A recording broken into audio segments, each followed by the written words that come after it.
SDPI கட்சியுடைய களத்தை கண்டு பாரதிய ஜனதா இன்று நடுங்கிக் கொண்டு இருக்கின்றது. எஸ்டிபி கட்சியுடைய செயல்பாடுகளை பார்த்து அவர்களுக்கு தூக்கத்தை கெடுத்துக் கொண்டு இருக்கின்றது.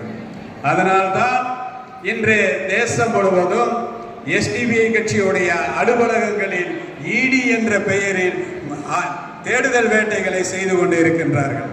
இது எஸ்டிபி கட்சியோடைய ஒரு அடிமட்ட தொண்டனை கூட ஒன்றும் பாதிக்காது.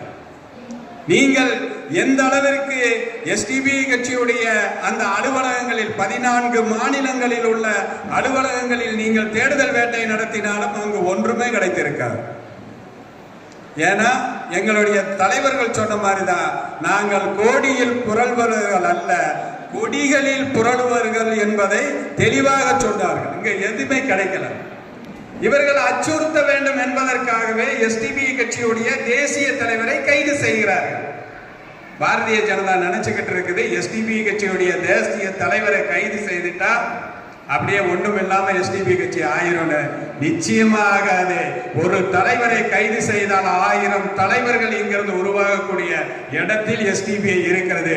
காரணம், இது கொள்கை சார்ந்த கட்சி, தலைவர்களை சார்ந்த கட்சி அல்ல, கொள்கையை வழிநடத்தக்கூடிய கட்சி.